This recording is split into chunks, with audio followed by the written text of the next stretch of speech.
Hello दोस्तों, कैसे हैं आप सब। आई होप ठीक होंगे। दोस्तों, आज की यह ईवीएस की वीडियो एक बेहतरीन वीडियो के रूप में साबित होगी, क्योंकि इसमें टॉप 30 क्वेश्चन बेहद ही महत्वपूर्ण और चुनिंदा हैं, जो कि एग्ज़ाम में ट्रेंड होते रहते हैं और आगामी एग्ज़ाम के लिए यह अपनी महत्वपूर्ण भूमिका निभाने वाले हैं। तो अगर आप चैनल पर पहली बार आए हैं तो चैनल को ज़रूर से ज़रूर सब्सक्राइब कर लें, ताकि ऐसी ही महत्वपूर्ण वीडियो आप सब तक पहुंचती रहे। तो आइए दोस्तों, शुरू करते हैं आज की क्लास। पहला प्रश्न है, नर्मदा बचाओ आंदोलन के नेतृत्वकर्ता में शामिल नहीं है। तो दोस्तों, यहाँ पर नहीं पूछा गया है तो कौन नर्मदा बचाओ आंदोलन के नेतृत्वकर्ता में शामिल नहीं है, बताना है। ए ऑप्शन कह रहा है सुंदरलाल बहुगुणा, बी कह रहा है बाबा आमटे, सी कह रहा है मेघा पाटेकर और डी कह रहा है अरुंधति राय। तो दोस्तों याद रखिए, नर्मदा बचाओ आंदोलन के नेतृत्वकर्ता में शामिल नहीं है, वो है सुंदरलाल बहुगुणा। यहाँ पर ए आपका ऑप्शन बिल्कुल सही हो जाएगा।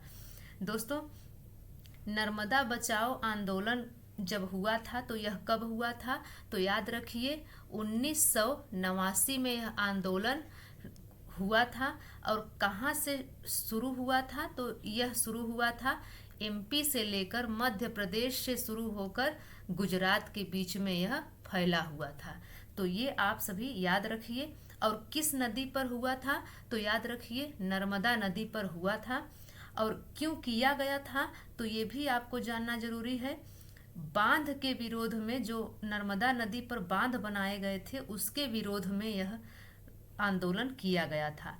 इसमें मुख्य नेतृत्वकर्ता की अगर हम बात करें तो मुख्य नेतृत्वकर्ता बाबा आमटे थे, मेघा पाटेकर और अरुंधति राय शामिल थे। लेकिन दोस्तों, अगर हम वहीं पर सुंदरलाल बहुगुणा की बात करें तो ये कहाँ से रिलेट करते हैं, ये करते हैं चिपको आंदोलन से। चिपको आंदोलन कब शुरू हुआ था, तो याद रखिए 1973 ईस्वी में चिपको आंदोलन शुरू हुआ था। और कहाँ हुआ था, तो याद रखिए उत्तराखंड के चमोली जिले में हुआ था। और मुख्य रूप से नेतृत्वकर्ता कौन थे, तो आपको बिल्कुल याद करके रखना है कि मुख्य रूप से नेतृत्वकर्ता की अगर बात की जाए तो चंडी प्रसाद भट्ट थे। और इसके अलावा सुंदरलाल बहुगुणा थे, गौरा देवी, पांडुरंग हेगड़े, वंदना शिवाजी थे। तो इन्होंने मिलकर इसे सफल बनाया था। महिलाएं जो थी वो वृक्षों से चिपक कर वृक्षों की रक्षा की थी। तो ये फैक्ट भी आप सभी याद रखिए। दूसरा प्रश्न कह रहा है, पृथ्वी पर जीवन के अस्तित्व के लिए महत्वपूर्ण आधार क्या है। ए ऑप्शन कह रहा है ऊर्जा का प्रवाह, बी कह रहा है अजैविक पदार्थों का चक्रण, सी कह रहा है पृथ्वी ग्रह का पर्यावरण और डी कह रहा है जीवधारियों की विविधता। तो पृथ्वी पर जीवन के अस्तित्व के लिए महत्वपूर्ण आधार क्या है, तो यहाँ पर आपका सी ऑप्शन बिल्कुल सही हो जाएगा, पृथ्वी ग्रह का पर्यावरण। क्योंकि दोस्तों इसी के द्वारा जीवन के अनुकूल दशा का निर्माण हुआ है। तीसरा प्रश्न कह रहा है, चंदन के वन सामान्यतः कहाँ पाए जाते हैं। ए ऑप्शन कह रहा है हिमालयी क्षेत्र, बी कह रहा है गंगा का डेल्टाई क्षेत्र, सी कह रहा है दक्षिणी भारत का शुष्क भाग और डी कह रहा है महाराष्ट्र। तो चंदन की अगर बात हो रही है दोस्तों, तो चंदन के वन सामान्यतः पाए जाते हैं दक्षिणी भारत के शुष्क भाग में। यहाँ पर सी ऑप्शन आपका बिल्कुल सही हो जाएगा। दोस्तों, ये हल्के भूरे रंग के सुगंधित होते हैं, इसलिए ये सबसे ज़्यादा महंगा बिकता है। अगर हम सदाबहार वन की बात करें तो यह पाया जाता है सदाबहार वन गंगा के डेल्टाई क्षेत्र में। और दोस्तों, सागौन की अगर बात करें तो सागौन वृक्ष सबसे ज़्यादा पाया जाता है महाराष्ट्र में, जो कि पश्चिमी घाट से जुड़े हुए होते हैं। तो ये भी फैक्ट आप याद रखिए। चौथा प्रश्न कह रहा है, वर्तमान समय में कौन सी वन नीति प्रभावी है। ए ऑप्शन कह रहा है वन नीति 1894, बी कह रहा है वन नीति 1952 और सी कह रहा है वन नीति 1988 और डी कह रहा है वन नीति 2018। तो दोस्तों, अगर हम बात करें भारत की पहली राष्ट्रीय वन नीति की, भारत की पहली राष्ट्रीय वन नीति कब बनी थी, तो याद रखिए भारत की पहली राष्ट्रीय वन नीति 1894 में बनी थी। और अगर हम बात करें आज़ाद भारत की पहली राष्ट्रीय वन नीति कब बनी थी, तो याद रखिए आज़ाद भारत की पहली राष्ट्रीय वन नीति 1952 में बनी थी। और इसका संशोधन कब हुआ था, तो इसका संशोधन हुआ था 1988 में। और दोस्तों पुनः संशोधन कब हुआ था, तो याद रखिए पुनः संशोधन हुआ था 2018 में। और वर्तमान समय में वन नीति 2018 प्रभावी है, इसलिए आपका डी ऑप्शन बिल्कुल सही हो जाएगा। पांचवा प्रश्न कह रहा है विश्व वन्य जीव कोष का मुख्यालय कहाँ है। ए ऑप्शन कह रहा है जेनेवा, बी कह रहा है बर्न, सी कह रहा है ओस्लो और डी कह रहा है स्विट्जरलैंड। तो दोस्तों विश्व वन्य जीव कोष का मुख्यालय कहाँ स्थित है, तो यहाँ पर आपका चौथा ऑप्शन सही हो जाएगा स्विट्जरलैंड के ग्लैंड में। दोस्तों यहाँ पर अगर हम बात करें तो विश्व वन्य जीव कोष को कहा जाता है WWF के नाम से भी जाना जाता है, world wild life fund for nature. इसकी स्थापना कब की गई थी, तो याद रखिए 1961 में इसकी स्थापना की गई थी। और यह वन्य जीवों का सामान्य संरक्षण करते हैं। इसके द्वारा पर्यावरण से संबंधित आर्थिक क्रियाकलाप का भी संपादन किया जाता है। अगर दोस्तों बात करें हम IUCN, तो IUCN का फुल फॉर्म होता है international union for conservation nature. और इसका भी मुख्यालय कहाँ है, तो इसका भी मुख्यालय स्विट्जरलैंड के ग्लैंड शहर में है। और इसके द्वारा क्या किया जाता है IUCN के द्वारा, तो IUCN के द्वारा रेड डाटा सूची जारी किया जाता है। छठा प्रश्न कह रहा है मानस वन्य जीव अभयारण्य किस राज्य में स्थित है। ए ऑप्शन कह रहा है गुजरात, बी कह रहा है मध्य प्रदेश, सी कह रहा है असम और डी कह रहा है उत्तर प्रदेश। तो मानस वन्य जीव अभयारण्य कहाँ स्थित है, तो यह स्थित है असम में। आपका सी ऑप्शन यहाँ पर बिल्कुल सही हो जाएगा। अगर हम बात करें दोस्तों रायमोना राष्ट्रीय उद्यान हो गया, देहिंग पटकाई राष्ट्रीय उद्यान हो गया, तो इसकी स्थापना कब की गई थी, तो इसकी स्थापना की गई थी 2021 में। किसकी की गई थी, रायमोना राष्ट्रीय उद्यान की और देहिंग पटकाई राष्ट्रीय उद्यान की। तो ये भी कहाँ पड़ता है, तो ये भी कहाँ स्थित है, तो यह भी असम में ही स्थित है। तो ये भी फैक्ट आपको याद रखना है।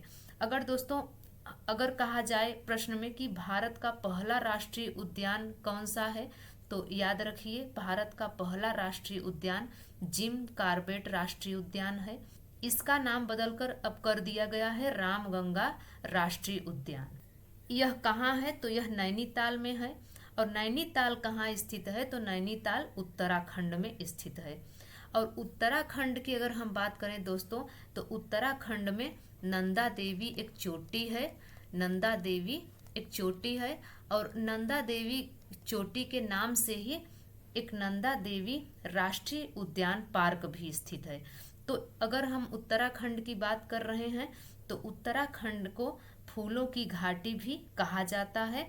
और पहला संरक्षित घास पार्क भी उत्तराखंड में स्थित है। तो ये सभी फैक्ट आप याद रखिए। सातवां प्रश्न कह रहा है दमघोटू गैस के नाम से जाना जाता है। ए ऑप्शन कह रहा है कार्बन मोनोऑक्साइड, बी कह रहा है सल्फर डाइऑक्साइड, सी कह रहा है नाइट्रोजन ऑक्साइड और डी कह रहा है ओजोन। तो दमघोटू गैस के नाम से किसे जाना जाता है, तो यहाँ पर आपका ए ऑप्शन ही बिल्कुल सही हो जाएगा, कार्बन मोनोऑक्साइड। अगर दोस्तों हम बात करें वायु प्रदूषण में इसका कितना योगदान रहता है, तो याद रखिए वायु को प्रदूषित करने में इसका 50% योगदान रहता है, ये आप याद रखिए। और यह करती क्या है, यह हीमोग्लोबिन के साथ अभिक्रिया करके ब्लड प्रेशर को घटा देती है। हमारे शरीर में ऑक्सीजन की पूर्ति रक्त के माध्यम से होती है, आप सभी जानते हैं। ब्लड प्रेशर कम हो जाने से ऑक्सीजन की कमी हो जाती है। तो ऑक्सीजन की पूर्ति के लिए व्यक्ति सांस तेजी से खींचता है और छोड़ता है, इसी को सांस फूलना कहते हैं। और इसी सांस फूलने को हम दम घोटू के नाम से भी जानते हैं। और दम घोटू जो होता है, इससे अगर ये ज़्यादा मात्रा में हो जाता है दम घोटू तो फिर इससे मृत्यु तक हो जाती है।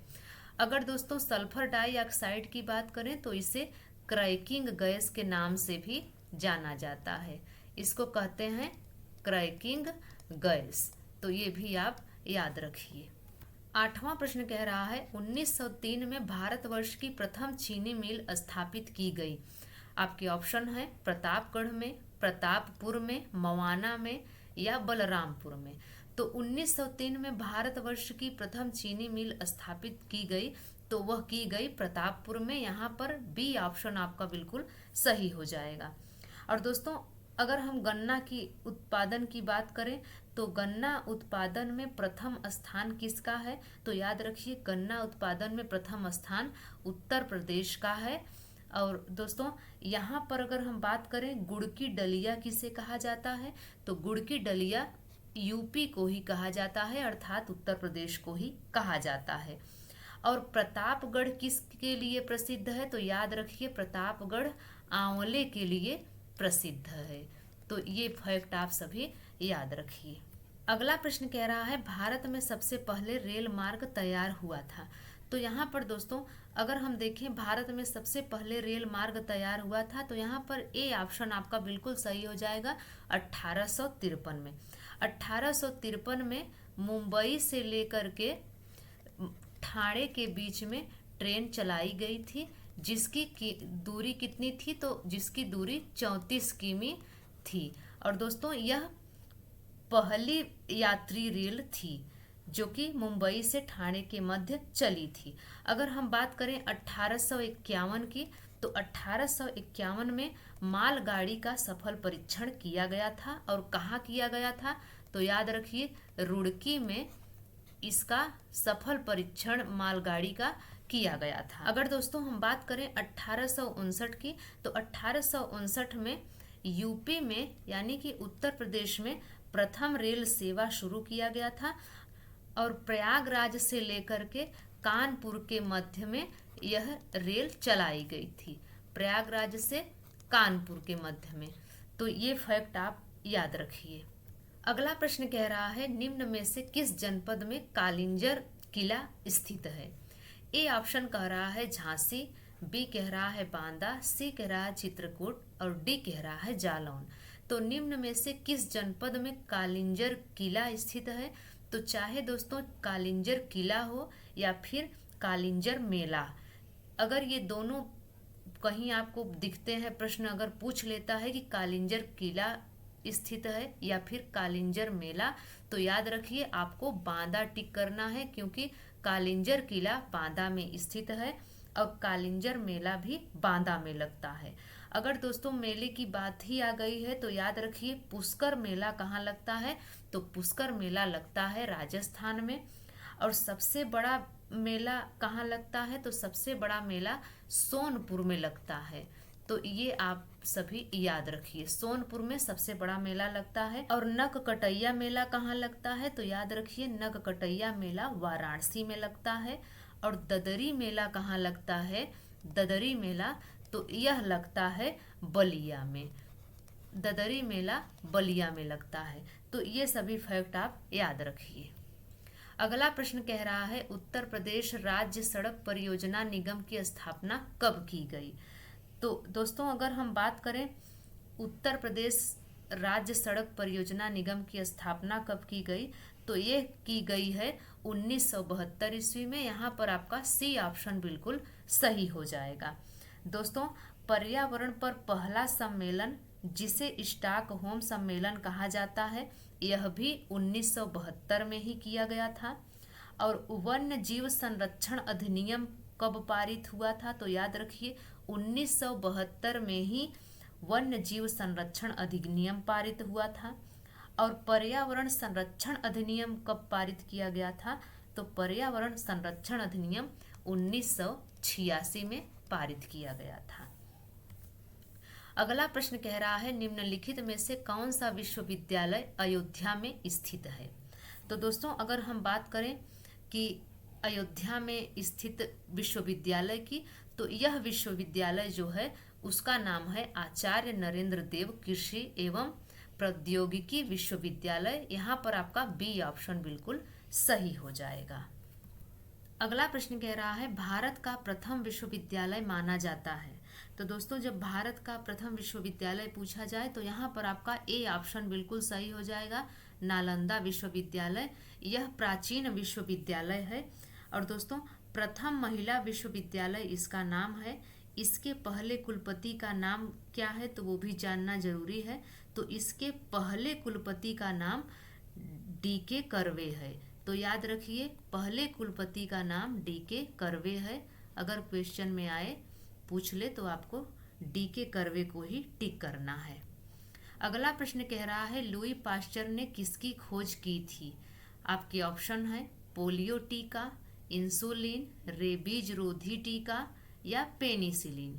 तो लुई पास्चर ने किसकी खोज की थी तो याद रखिए यहाँ पर ऑप्शन सी बिल्कुल सही हो जाएगा, रेबीज रोधी टीका की खोज की थी।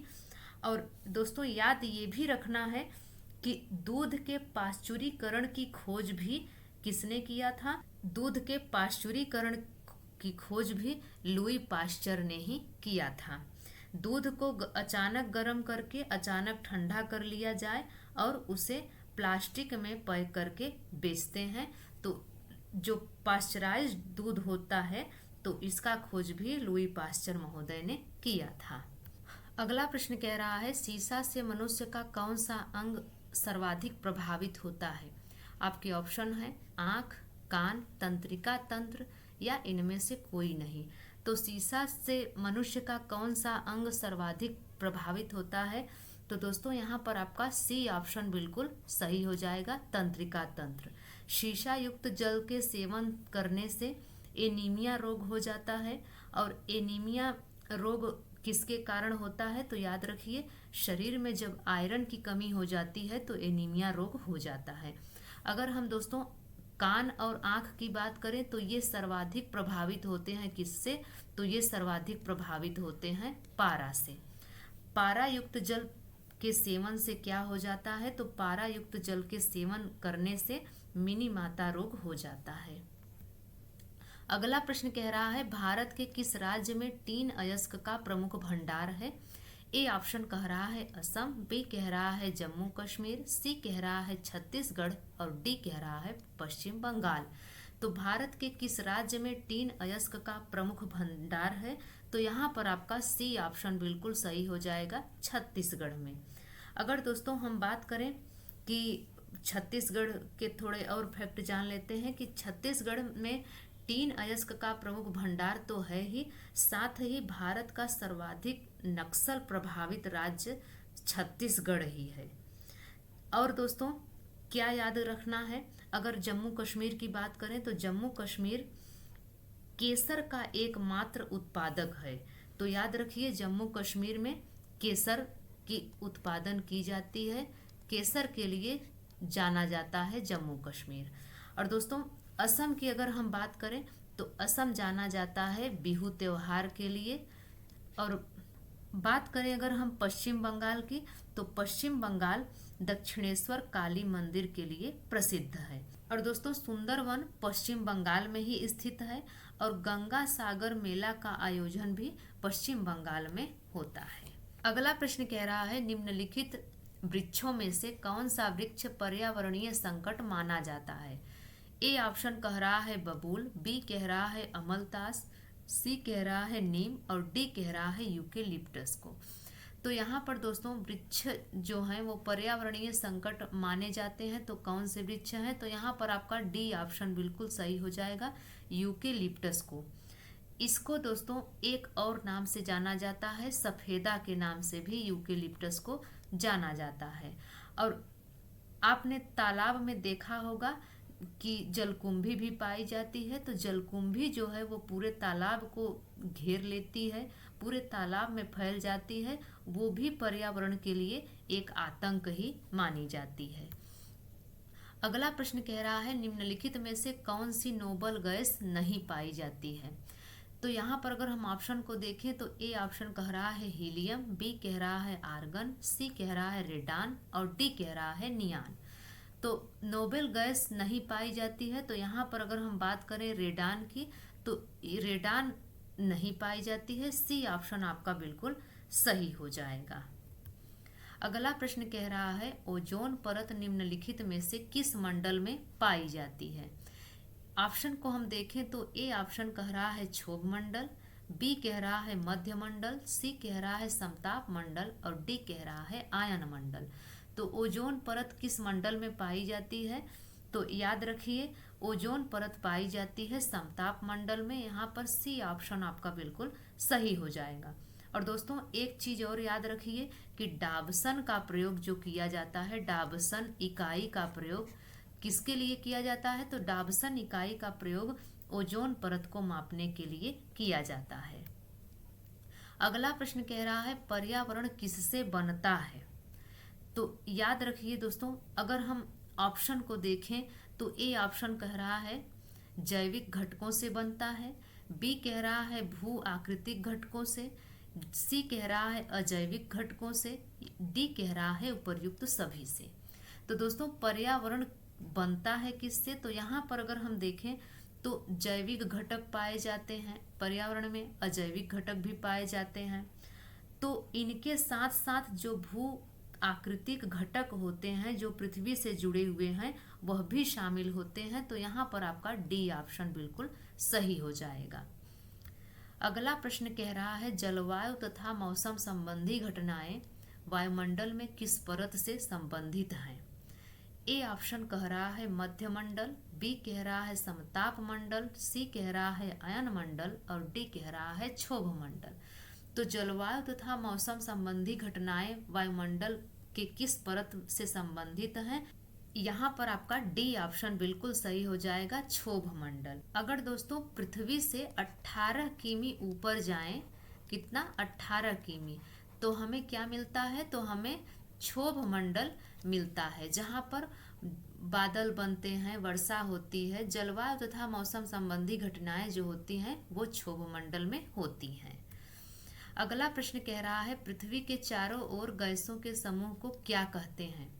ए ऑप्शन कह रहा है भूमंडल, बी कह रहा है स्थल मंडल, सी कह रहा है वायुमंडल और डी कह रहा है जलमंडल। तो पृथ्वी के चारों ओर गैसों के समूह को क्या कहते हैं, तो यहाँ पर आपका सी ऑप्शन बिल्कुल सही हो जाएगा, वायुमंडल कहते हैं। वायुमंडल में क्या होता है दोस्तों, वायुमंडल में दोस्तों नाइट्रोजन गैस पाई जाती है। अगर नाइट्रोजन की बात करें तो कितने परसेंट, तो याद रखिए 78%। अगर ऑक्सीजन की हम बात करें O2 की, तो यह कितने परसेंट पाई जाती है, 21%। अगर हम CO2 की बात करें तो यह कितने परसेंट पाई जाती है, तो यह 0.03% पाई जाती है। तो ये सभी जो गैसें हैं ये क्या हैं, ये गैसों का समूह है और यह समूह ही क्या कहलाता है, यह समूह ही वायुमंडल कहलाता है। अगला प्रश्न कह रहा है निम्नलिखित में से किस एक का संबंध पर्यावरणीय सुरक्षा नहीं है। तो किस एक का संबंध पर्यावरणीय सुरक्षा नहीं है। ए ऑप्शन कह रहा है धारणीय विकास, बी कह रहा है वनोन्मूलन, सी कह रहा है वृक्षारोपण, डी कह रहा है कागज के थैलों का प्रयोग। अगर दोस्तों आपने अभी तक लाइक नहीं किया है तो प्लीज़ आप सभी लाइक कर दें, क्योंकि वीडियो बनाने में बेहद ही मेहनत लगती है और आपके एक लाइक से हमें मोटिवेशन मिलता है। तो इसलिए आप लाइक ज़रूर कर दें। और जितने भी भाई बहन आप सब देख रहे हैं, आप सभी का दिल से हार्दिक अभिनंदन और स्वागत है। तो यहाँ पर अगर हम प्रश्न को देखें कि कौन सा एक संबंध पर्यावरणीय सुरक्षा से नहीं है किसका, तो यहाँ पर अगर हम देखें तो बी ऑप्शन आपका बिल्कुल सही हो जाएगा, वनोन्मूलन। वनोन्मूलन ही क्यों सही हो जाएगा, क्योंकि दोस्तों उन्मूलन का अर्थ होता है खत्म करना। तो वनों को जब खत्म किया जाता है तो यह पर्यावरणीय सुरक्षा में नहीं आता है। अगला प्रश्न कह रहा है अधोलिखित में से कौन भौतिक वातावरण तत्व नहीं है। ए ऑप्शन कह रहा है भूमि के रूप, बी कह रहा है मिट्टियों, सी कह रहा है खनिज और डी कह रहा है बस्तियां। तो कौन भौतिक वातावरण तत्व नहीं है, तो यहाँ पर दोस्तों डी ऑप्शन ही आपका बिल्कुल सही हो जाएगा, बस्तियां। बस्तियां क्यों हो जाएगा, क्योंकि बस्तियों को मनुष्य निर्मित करते हैं, मनुष्यों के द्वारा इसका निर्माण किया जाता है, तो ये वातावरण का हिस्सा नहीं है। और अगर हम देखें भूमि के रूप हो गया, मिट्टियां हो गई, खनिज, ये सभी भौतिक वातावरण के तत्व होते हैं। अगला प्रश्न कह रहा है रेडियो तथा टेलीविजन के प्रसारण में कौन सी वायुमंडलीय परत का उपयोग किया जाता है? ए ऑप्शन कह रहा है मध्य मंडल, बी कह रहा है बहिर्मंडल, सी कह रहा है आयन मंडल और डी कह रहा है क्षोभ मंडल। तो रेडियो तथा टेलीविजन के प्रसारण में कौन सी वायुमंडलीय परत का उपयोग किया जाता है? तो यहाँ पर आपका सी ऑप्शन बिल्कुल सही हो जाएगा, आयन मंडल। अगर दोस्तों हम क्षोभ मंडल की बात करें तो क्षोभ मंडल में जलवायु परिवर्तन होता है, यहाँ पर बादल बनते हैं, वर्षा होती है, तो यहाँ पर जो है जलवायु परिवर्तन होता है। और वहीं पर अगर हम दोस्तों अयन मंडल की बात करें तो अयन मंडल किस लिए होती हैं? तो यहाँ पर क्या पाई जाती हैं? तो यहाँ पर रेडियो तरंगे होती हैं अयन मंडल में। और अगर हम बहिर्मंडल की बात करें तो बहिर्मंडल में सैटेलाइट लगाए जाते हैं। और अगर हम मध्य मंडल की बात करें तो मध्य मंडल में उल्का पिंड नष्ट होते हैं, उल्का पिंड गिर करके नष्ट होते हैं। तो ये फैक्ट आप याद रखिए। अगला प्रश्न कह रहा है पारिस्थितिकी तंत्र की संकल्पना को प्रस्तावित किया था। तो किसने पारिस्थितिकी तंत्र की संकल्पना को प्रस्तावित किया था? तो यहाँ पर आपका डी ऑप्शन बिल्कुल सही हो जाएगा, एजी टांसले ने। एजी टांसले ने पारिस्थितिकी तंत्र की संकल्पना को प्रस्तावित किया था। अगला प्रश्न कह रहा है रामसर सम्मेलन संबंधित था। तो रामसर सम्मेलन किससे संबंधित था? ए ऑप्शन कह रहा है जैव ईंधन के संरक्षण से, बी कह रहा है वनों के संरक्षण से, सी कह रहा है आर्द्र भूमि के संरक्षण से और डी कह रहा है शुष्क भूमि के संरक्षण से। तो रामसर सम्मेलन जो संबंधित था वह था आर्द्र भूमि के संरक्षण से। यहाँ पर सी ऑप्शन आपका बिल्कुल सही हो जाएगा। अब दोस्तों यह अगर इसके बारे में हम थोड़ी सी और जानकारी देखें दोस्तों, ईरान में आर्द्र भूमि संरक्षण पर बैठक हुई थी। और बैठक कब हुई थी? तो वह तारीख थी 2 फरवरी। याद रखिए 2 फरवरी को क्या हुआ था? ईरान में आर्द्र भूमि संरक्षण पर बैठक हुई थी, जिसे कि 2 फरवरी को आर्द्र दिवस के रूप में मनाया जाता है। अगला प्रश्न कह रहा है निम्नलिखित में से कौन कृत्रिम पारिस्थितिकी तंत्र है? तो अगर हम ऑप्शन को देखें तो ए ऑप्शन कह रहा है धान का खेत, बी कह रहा है वन, सी कह रहा है घास का मैदान और डी कह रहा है झील। तो कृत्रिम पारिस्थितिकी तंत्र पूछा है तो यहाँ पर आपका ए ऑप्शन बिल्कुल सही हो जाएगा, धान का खेत। क्योंकि दोस्तों धान का जो खेत होता है ना, उसका निर्माण स्वयं मनुष्य करते हैं, धान की रोपाई करते हैं, फसल की कटाई करते हैं। तो यह पारिस्थितिकी कृत्रिम पारिस्थितिकी तंत्र के अंतर्गत आता है। अगला प्रश्न कह रहा है तंबाकू मुक्ति दिवस कब मनाया जाता है? ए ऑप्शन कह रहा है 21 मार्च, बी कह रहा है 23 सितंबर, सी कह रहा है 5 जून और डी कह रहा है 31 मई। तो तंबाकू मुक्ति दिवस मनाया जाता है तो यहाँ पर आपका डी ऑप्शन बिल्कुल सही हो जाएगा, 31 मई को तंबाकू मुक्ति दिवस मनाया जाता है। अगर हम दोस्तों 21 मार्च की अगर हम बात करें तो 21 मार्च को क्या मनाया जाता है? वानिकी दिवस। वानिकी दिवस मनाया जाता है 21 मार्च को। और अगर हम 5 जून को देखें तो 5 जून को मनाया जाता है पर्यावरण दिवस। अगला प्रश्न कह रहा है निम्नलिखित में से कौन एक विश्व का विशालतम पारिस्थितिकी तंत्र है? ए ऑप्शन कह रहा है समुद्र, बी कह रहा है घास के मैदान, सी कह रहा है वन और डी कह रहा है पर्वत। तो निम्न में से कौन एक विश्व का विशालतम पारिस्थितिकी तंत्र है? तो यहाँ पर आपका ए ऑप्शन बिल्कुल सही हो जाएगा, समुद्र। अगर दोस्तों हम बात करें, अगर प्रश्न में दिया दोस्तों पानी का सबसे बड़ा एरिया ही चूज करना है। अगर तालाब दिया रहेगा तो अगर आपको तालाब दिया रहेगा और समुद्र नहीं दिया रहेगा तो आपको तालाब को ही टिक करना है। ये बात आपको ध्यान में रखना है। समुद्र क्यों हो जाएगा दोस्तों? क्योंकि समुद्र विशाल एरिया को अपने अंदर समाहित किए हुए है, विशाल एरिया में फैला हुआ है, इसलिए यहाँ पर विशालतम पारिस्थितिकी तंत्र के अंतर्गत समुद्र को ही टिक किया जाएगा। तो यहाँ पर दोस्तों आपका ये ऑप्शन बिल्कुल सही है। दोस्तों यह वीडियो आपको कैसी लगी आप कमेंट्स में ज़रूर बताएं। अगर यह वीडियो आपको अच्छी लगी हो तो प्लीज़ लाइक शेयर कर दिया करें। तो मिलते हैं दोस्तों किसी और वीडियो के साथ, तब तक के लिए नमस्कार।